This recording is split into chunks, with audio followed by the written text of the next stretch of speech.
Hello everyone, welcome back to teachers Adda by target अभी। और एक बहुत ही बड़ी इंपॉर्टेंट गुड न्यूज़ के साथ मैं आप लोगों के सामने आई हूँ। केवीएस और एनवीएस के लिए काफ़ी टाइम से हमारे स्टूडेंट्स वेट कर रहे हैं वैकेंसीज़ का। कम से कम नहीं तो 1 साल का लंबा प्रोसीजर था कि अब वैकेंसीज आ जाएंगी, अब वैकेंसीज आ जाएंगी। And finally for TGT as well as PGT computer science की वैकेंसी आ गई है। और इस बार जो वैकेंसीज आई हैं वो जॉइंट मैनर में आई हैं, एक के साथ एनवीएस और केवीएस दोनों की वैकेंसीज देखने को मिल रही हैं। तो हमारे सभी कंप्यूटर साइंस के जो अभ्यर्थी हैं, जो कि बाकी सब एग्जामिनेशन की तैयारी कर रहे हैं और केवीएस की भी काफ़ी टाइम से तैयारी कर रहे हैं, वो जानना चाहते हैं कि पूरे एग्जामिनेशन के बारे में क्या क्या खास बातें हैं जो उनको ध्यान में रखनी है। एप्लीकेशन फॉर्म कब से भरा जाएगा, कौन लोग हैं जो अप्लाई कर सकते हैं, पैटर्न क्या रहेगा, क्या पैटर्न में कोई बदलाव आया, वो सारी बातें मैं आप लोगों के सामने यहाँ पे करने आ गई हूँ। सो सबसे पहले तो आप सब लोगों को बधाई हो, ठीक है, कि काफ़ी टाइम से आप लोग ट्राई कर रहे हैं कि एनबीएस और केवीएस की वैकेंसी आए और वो आ चुकी हैं। कोई नोटिफिकेशन में ऐसा नहीं है कि भाई नोटिफिकेशन आ गया है, एग्जाम कभी क्या बोलते हैं, फॉर्म कभी और चालू होंगे। फॉर्म भी तुरंत चालू कर दिए हैं। ये इंपॉर्टेंट डेट्स हैं आपके एग्जामिनेशन को लेके। रजिस्ट्रेशन है जो वो ओपन हो गए हैं 14 नवंबर 2025 से ही, और ये जो रजिस्ट्रेशन है वो क्लोज होंगे 4 दिसंबर 2025 तक। तो इससे आप लोग ये देख सकते हैं कि सिर्फ 20 दिन का टाइम ही मिल रहा है एप्लीकेशन फॉर्म भरने के लिए। इसका मतलब केवीएस और एनवीएस का एग्जामिनेशन कराने की सीरियसनेस कहीं ना कहीं संस्थानों में आ गई है। जो फी डिपॉजिट आप लोग कर सकते हैं वो 14 नवंबर से आप लोग शुरू करेंगे, और उसकी जो क्लोजिंग डेट है वो भी 4 दिसंबर है। तो मतलब जैसे ही आप लोग एप्लीकेशन फॉर्म भरें, आप लोग तभी की तभी फीस भी पे कर दें, ठीक है। मेरा तो आप लोगों का कहना ये रहेगा। चलिए अब बात करते हैं कि PGT as well as TGT के लिए कितनी क्या पोस्ट आई। तो मैं आपको बता देती हूँ। सबसे पहले हम लोग बात कर रहे हैं पीजीटी इन द केवीएस। तो पीजीटी की काफ़ी सारी वैकेंसीज हैं, लेकिन हमें सिर्फ और सिर्फ मतलब है कंप्यूटर साइंस से। तो कंप्यूटर साइंस में आपको बताना चाहूंगी कि पीजीटी कंप्यूटर साइंस इन केवीएस पोस्ट आई है 176, ठीक है।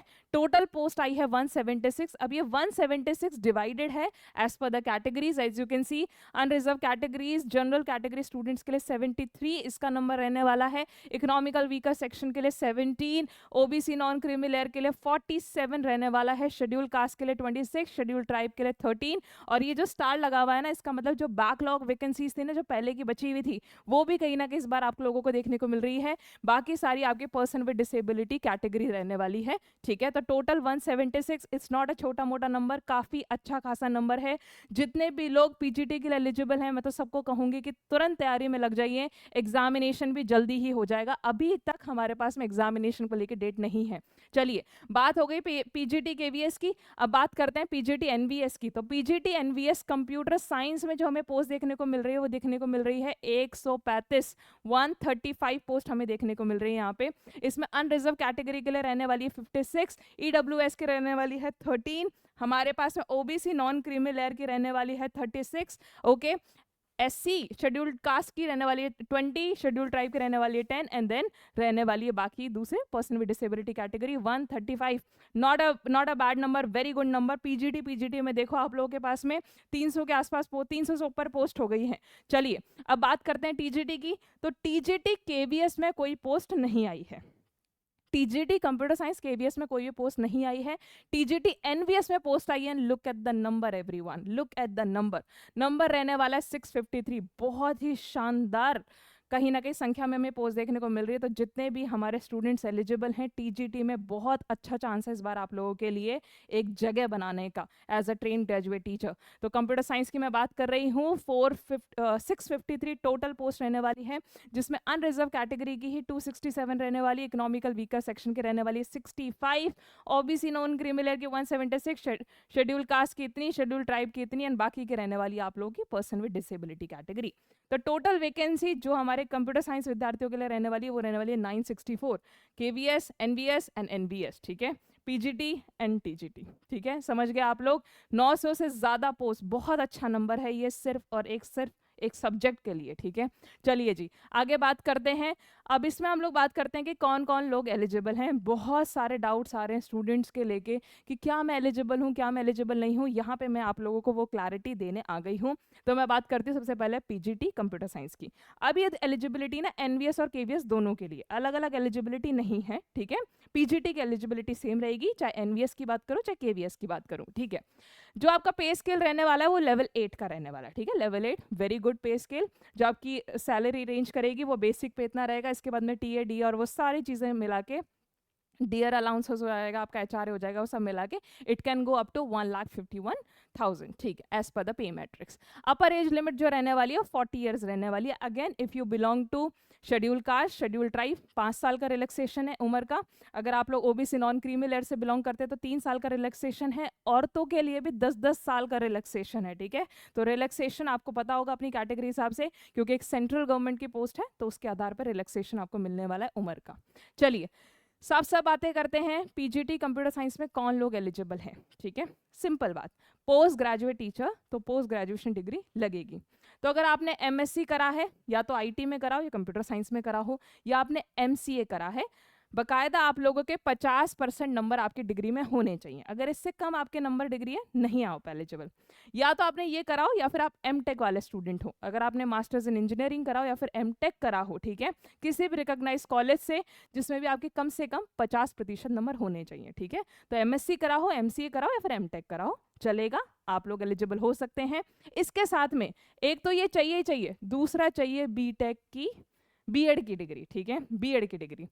तो मास्टर्स के साथ में बीएड भी यहाँ पे लगेगी। अभी तक आप बहुत सारे एग्जामिनेशन में छूट पा रहे थे बीएड को लेके, लेकिन मैंने आपको पहले कहा है कि आ गया है वो टाइम जब सरकार कहीं ना कहीं बीएड को लेके बहुत ज़्यादा सीरियस होने वाली है, और आ गया है वो टाइम।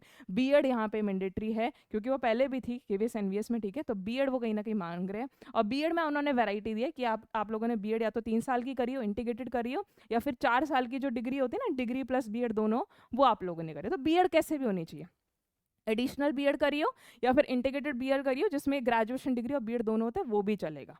ओके, समझ गए आप। तो मास्टर्स डिग्री एंड बीएड होनी चाहिए आपके पास में, तो ही आप लोग पीजीटी के लिए एलिजिबल हैं। अगर आपके पास में बीएड नहीं है, आई एम रियली सॉरी, आप एलिजिबल नहीं होंगे, ठीक है।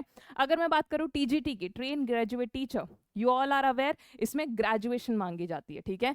लेवल देख लीजिएगा, लेवल 8 की रहने वाली है। जो हमारा एज लिमिट रहने वाला है 35 ईयर से एक्सीड नहीं होना चाहिए, लेकिन अगेन अगर आप लोग रिजर्व कैटेगरी से बिलोंग करते हैं, आपको उम्र का रिलैक्सेशन मिलेगा यहाँ पे। चलिए बात करते हैं क्वालिफिकेशन के बारे में। ग्रेजुएशन डिग्री, या तो आपने लोगों ने बीसीए करा हो, 50% डिग्री में नंबर जरूर होने चाहिए, या फिर आप लोगों ने ग्रेजुएशन करा हो सीएस से या आईटी से, अगेन 50% नंबर होने चाहिए। कम से कम उसमें कंप्यूटर साइंस आपने कोई ना कोई सब्जेक्ट पढ़ा हुआ होना चाहिए एज अ मेजर सब्जेक्ट, ठीक है। डिग्री दूसरे में भी हो, कोई बात नहीं, computer science as a major subject आपका उसमें होना चाहिए, ठीक है। उसके साथ में आप लोगों का क्वालिफाइड होना चाहिए सीटेट, सीटेट का पेपर 2, ये भी उन्होंने मांगा है। सीटेट का पेपर 2 भी उन्होंने कहीं ना कहीं मांगा है, और उन्होंने मांगा है बैचलर्स डिग्री इन एजुकेशन। इसका मतलब वो लोग बीएड भी मांग रहे हैं, ठीक है, बीएड की रिक्वायरमेंट भी मांग रहे हैं। तो इससे आप लोगों को साफ साफ समझ में आ रहा होगा कि भाई केवीएस और एनवीएस के एग्जाम में, ठीक है, कितना ज़्यादा इंपॉर्टेंट है बीएड की डिग्री का, ठीक है। जैसे कि आप लोगों को दिख रहा होगा, एक सेकंड में थोड़ा उसको जूम भी कर देती हूँ, ये देखिएगा जी। ओके, ग्रेजुएशन में कुछ भी कराओ, बीएससी कराओ, बीसीए कराओ, बीटेक कराओ, कंप्यूटर साइंस एंड आईटी से होना चाहिए, ठीक है। उसके बाद में सीटेट आपका क्वालिफाई हो paper 2, okay. Then bachelor's degree in education, BEd उसको बोलते हैं, विद एटलीस्ट 50% मार्क्स। अब आपके बीएड किसी भी तरह की हो सकती है। देन जो नीचे बात बोली है वो डिजायरेबल बोली, अगर आपके पास में नहीं भी हो चलेगा, it is desirable not essential. अगर ये हो तो बहुत अच्छी बात, इंटरव्यू में आपको एक एज मिलेगी, ठीक है। अगर आपका किसी रेजिडेंशियल स्कूल में कोई वर्किंग नॉलेज है, बहुत बढ़िया, राइट, या फिर आपका वर्किंग नॉलेज हिंदी या इंग्लिश या फिर रीजनल लैंग्वेजेस में होना चाहिए, ओके। तो बीएड मैंडेटरी कर दी है जी, ओके। मोड ऑफ सिलेक्शन क्या रहने वाला है, कितने एग्जाम रहने वाले हैं, तो एग्जामिनेशन रहेंगे 2, उसके बाद में होगा इंटरव्यू, ठीक है। 2 exam, tier 1, tier 2, and then होगा इंटरव्यू, ओके। जो मेरिट लिस्ट प्रिपेयर होगी वो होगी इस रेशो में, मेरिट लिस्ट जो प्रिपेयर होगी वो इस रेशो में कि 85% आपके कौन से जाएंगे, टीयर 2 के नंबर जाएंगे, और जो 15% नंबर होंगे वो होंगे इंटरव्यू के, ठीक है। तो टीयर 1 का क्या हुआ, tier 1 is just qualifying in nature. Tier 1 cut off आप लोगों को पास करनी है, फिर आप लोग टीयर 2 देंगे। टीयर 2 में आपसे सब्जेक्ट की नॉलेज मांगी जाएगी और उसमें आपके 85% नंबर कैलकुलेट करे जाएंगे उस रेशो से जितने भी नंबर आपके आते हैं। बचे हुए 15% नंबर आपके इंटरव्यू के होंगे। ऐसे ओवरऑल रिजल्ट निकलेगा और इंटरव्यू जो होगा वो 100 नंबर का होगा। अभी आप लोग को इंटरव्यू वगैरह की टेंशन लेने की कोई ज़रूरत नहीं है। फोकस आपका टीयर 1 पे होना चाहिए एंड देन आपका टीयर 2 पे होना चाहिए। तो टीयर 1 क्या आ रहा है, टीयर 1 में टीयर 1 अभी अभी बताया क्वालिफाइंग रहने वाला है, ठीक है। इसके नंबर आपके फाइनल रिजल्ट में नहीं जुड़ेंगे। टीयर 1 में वही जनरल पूछा जाएगा। जनरल बोले तो जनरल रीजनिंग पूछी जाएगी, ठीक है। न्यूमेरिकल एबिलिटी, मैथमेटिक्स जिसको मैं बोल सकती हूँ, कंप्यूटर लिटरेसी, आईसीटी जिसको मैं बोल सकती हूँ, जनरल नॉलेज जीके जो मैं उसको बोल सकती हूँ, लैंग्वेज कॉम्पिटेंसी टेस्ट मतलब इंग्लिश पूछा जाएगा और दूसरी लैंग्वेज कॉम्पिटेंसी टेस्ट आप लोग चूज कर सकते हैं, आपको ऑप्शंस मिलेंगे, ठीक है। इसमें number of questions, number of marks दिए हुए हैं। टोटल नंबर मैं आप लोगों को बता दूं, टोटल क्वेश्चन आएंगे 100 और हर एक सवाल का 3 नंबर है, तो मैक्सिमम नंबर आपके 300 आ सकते हैं। टोटल मार्क्स आपके 300 आएंगे, ठीक है। सो टीयर 1 प्रीलिम्स बोल सकते हो, पहला स्टेज बोल सकते हो। 100 क्वेश्चंस का रहने वाला है, 300 नंबर का रहने वाला है। OMR ऑब्जेक्टिव मोड पे ये कहीं ना कहीं रहने वाला है, ठीक है। ऑब्जेक्टिव मोड का पेपर होगा, ऑब्जेक्टिव टाइप क्वेश्चन आएंगे। टाइम ड्यूरेशन देख लीजिएगा, 100 क्वेश्चन आपको 2 घंटे में करने होंगे। अब बहुत सारे स्टूडेंट है कि नेगेटिव मार्किंग होगी नहीं होगी, नेगेटिव मार्किंग होगी जी, ठीक है। हर एक सवाल के सही होने के 3 नंबर हैं और गलत होने के 1/3 नेगेटिव मार्किंग आपके काट ली जाएगी, ठीक है। तो 1/3 इसमें नेगेटिव मार्किंग है, तो आपको सोच समझ के आंसर करना है। अपनी स्ट्रैटेजी वैसे ही बनाएं जैसे आप लोग नेगेटिव मार्किंग वाले पेपर में बनाते होंगे, ठीक है। तो टीयर 1 में नेगेटिव मार्किंग है, हर एक क्वेश्चन के 3 नंबर हैं और 1/3 उसकी नेगेटिव मार्किंग रहेगी। चलिए जी, अब जो इंसान टीयर 1 को पास कर लेता है, मतलब कट ऑफ उसके क्लियर कर लेता है, कट ऑफ बनेगी, वो टीयर 2 में जाके बैठेगा। टीयर 2 में आप लोगों का आपका जो डोमेन है ना कंप्यूटर साइंस, वो आपका टेस्ट होगा। अब कोई जीके जीएस नहीं पूछ रहा, अब आपका पूरा का पूरा केवीएस एनवीएस का डिटेल सिलेबस दे रखा है। सिलेबस के बारे में भी मैं एक डेडिकेटेड वीडियो में बात करूंगी जी, वहां पे हम लोग बात करेंगे। Pen and paper base exam रहने वाला है, OMR बेस एग्जाम रहने वाला है। इसमें ऑब्जेक्टिव एंड सब्जेक्टिव दोनों क्वेश्चन आएंगे, ठीक है। ऑब्जेक्टिव 60 सवाल, ठीक है। डिस्क्रिप्टिव 10 सवाल, 60 सवालों के 10 और 10 डिस्क्रिप्टिव सवालों के 40 नंबर, मतलब हर एक सवाल अप्रॉक्स 4 नंबर का वेरी करेगा, ठीक है, राइट। तो टोटल 70 क्वेश्चन, 100 नंबर लाने हैं और इसमें जितने अच्छे नंबर लाओगे ना उतने ही हाईएस्ट चांसेस रहेंगे आप लोगों के इंटरव्यू में जाने के। तो ये भी बहुत बहुत बहुत मैटर करता है। सबसे पहले टीयर 1 करो क्वालिफाई, फिर टीयर 2 करो क्वालिफाई। इसमें आप लोगों को 2.5 घंटा मिलेगा। The test will be 2.5 hours duration without any time limit of each part, है ना। आप कोई भी टाइम मतलब कोई भी क्वेश्चन कितने भी टाइम में कर सकते हो, ओके। सो 2.5 घंटे का आपका टीयर 2 रहेगा। अब जिस बच्चे ने टीयर 2 क्वालिफाई करा वो कहीं ना कहीं इंटरव्यू के लिए जाएगा। अब टीयर 2 में नेगेटिव मार्किंग है क्या, बिल्कुल है जी। इसमें 1/4 नेगेटिव मार्किंग है। 1/4 नेगेटिव मार्किंग इज थोड़ा easy, 1/3 negative marking is a tough, ठीक है। तो टीयर 1 भी ऐसा टफ हो गया, ओके। 1/4 नेगेटिव मार्किंग रहेंगे, 0.25 नंबर कहीं ना कहीं डिटेक्ट होंगे, क्योंकि हर एक क्वेश्चन का 1 नंबर कहीं ना कहीं अप्रॉक्स रहने वाला है। और सब्जेक्टिव नंबर्स के तो आपको पता है कोई नेगेटिव मार्किंग नहीं होती। अब मुझसे स्टूडेंट से पूछेंगे मैम सब्जेक्टिव नंबर की नेगेटिव मार्किंग होती है क्या, नहीं होती। सब्जेक्टिव नंबर के नेगेटिव मार्किंग नहीं होती, डिस्क्रिप्टिव क्वेश्चन की नेगेटिव मार्किंग नहीं होती। अब बहुत बढ़िया, टीयर 1 की कट ऑफ क्लियर करें, टीयर 2 में गए, टीयर 2 में अच्छा परफॉर्म करा, क्या इंटरव्यू में नंबर आएगा नहीं आएगा, वो डिपेंड करेगा रेशियो के हिसाब से। जितनी सीट होगी उसके 3 गुना लोगों को बुलाया जाएगा इंटरव्यू के लिए, ठीक है। तो आपकी टोटल 964 सीट है ना, तो आप इसका 3 से मल्टीप्लाई कर लीजिए जी, ठीक है। कब तकरीबन 2800 के आसपास बच्चों को बुलाया जाएगा ओवरऑल, ठीक है, TGT as well as PGT के इंटरव्यू में बैठने के लिए। उसके बाद में इसमें भी बच्चे छट जाएंगे और फिर फाइनल लिस्ट आप लोगों की निकलेगी, फिर डॉक्यूमेंट वेरिफिकेशन भी होगा, वो सब स्टेजेस भी आपको देनी पड़ेंगे, ठीक है। सो इंटरव्यू भी है और इंटरव्यू के 15% नंबर हैं। तो नंबर मेन तो आपका टीयर 2 है भाई, अगर आपको जॉब लगना है तो टीयर 2 का सब्जेक्ट नॉलेज कहीं ना कहीं बहुत ज़्यादा इंपॉर्टेंट रह रही है यहाँ पे। तो इस पूरे ही प्लान के साथ में आपको चलना पड़ेगा। ये पूरा एक बड़ा सारा एग्जाम है जिसके अंदर अलग अलग लेवल में एग्जाम्स हो रहे हैं, अलग अलग टीयर में एग्जाम्स हो रहे हैं। हर टीयर की अपनी कुछ खास बातें हैं जो आपको ध्यान में रखनी है और उसको कहीं ना कहीं पार करके अगले स्टेज पे जाना है। और इस पूरे प्लानिंग के साथ में मैं लक्ष्मी चांदोलिया टारगेट अभी प्लेटफॉर्म की तरफ से आप लोगों के लिए बैच लेके आ रही हूँ, ठीक है। और ये बैच रहने वाला है केवीएस और एनवीएस दोनों के लिए। और इस बैच की बात मैं बता दूं कि इस बैच में कॉम्बो बैच है ये। इसमें आपको सारी तैयारी कराएगी, ऐसे नहीं कि आपको हम आधी अधूरी तैयारी करा रहे हैं, हम आपको टीयर 1 भी करा रहे हैं, हम आपको टीयर 2 भी करा रहे हैं, हम आपको इंटरव्यू की तैयारी भी कराएंगे।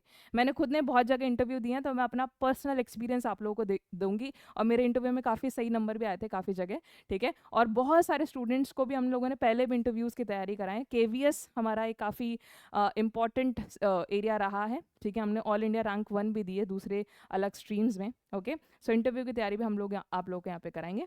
जो ये कोर्स मिलने वाला है इसमें लाइव और रिकॉर्डेड दोनों ही माध्यम से आपको क्लास मिलने वाली है। और मैं आपको बता दूं, टीजीटी और पीजीटी का अलग से कोर्स लेने की जरूरत नहीं है, ये सब कुछ एक ही बैच में आपको मिलने वाला है। इस बैच का जो प्राइस रहने वाला है वो एज ऑफ नाउ 2999 रहने वाला है। और ये जो बैच जो शुरू होगा वो होगा 1 दिसंबर 2025 से, ठीक है। इस बैच का जो प्राइस रहने वाला है 2999 रहने वाला है। लेकिन जो सबसे पहले शुरुआती 100 स्टूडेंट्स होंगे ना हमारे, उनको हम लोग ये फ्लैट 1999 का दे रहे हैं। फ्लैट 1999 का हम लोग ये कोर्स दे रहे हैं। तो आप लोग जाइए जल्दी से, टारगेट अभी मोबाइल एप्लीकेशन को डाउनलोड करें। वहाँ पे केवीएस एनवीएस कंप्यूटर साइंस का आपको बैच जाके डाउनलोड करना है।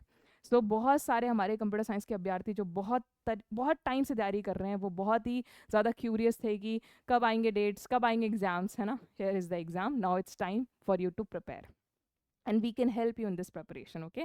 So I'm just gonna say fill your form, फटाफट से जाके अपना फॉर्म फिल करिए। सीबीएसई की वेबसाइट पे आप लोग कर सकते हैं, एनवीएस की वेबसाइट पे आप लोग कर सकते हैं, केवीएस संगठन की आप वेबसाइट पे आप इसको फिल कर सकते हैं, ठीक है। आपको और जो लेजिट वेबसाइट्स हैं, लीगल वेबसाइट्स हैं, वहीं पे जाना है, आपको इधर उधर नहीं भटकना है, क्योंकि काफ़ी सारे फॉल्स न्यूज़ और फॉल्स रूमर्स वगैरह भी कहीं ना कहीं फैल रहे हैं इस एग्जाम्स को लेके काफ़ी ही टाइम से, ठीक है। तो ऑफिशियल नोटिफिकेशन आपको सीबीएसई की वेबसाइट पर भी मिल जाएगा, बाकी सब वेबसाइट पर मिल जाएगा। तो फटाफट से जाके अपना फॉर्म भरिए और तैयारी में लग जाइए हमारी टारगेट अभी फैमिली के साथ में। Thank you so much, I will see you all in the next video. इसके अलावा कोई भी डाउट्स हैं उनके लिए मैं सेपरेट वीडियो बना रही हूँ, तो आप लोग उसको जाके भी देख लीजिएगा। धन्यवाद।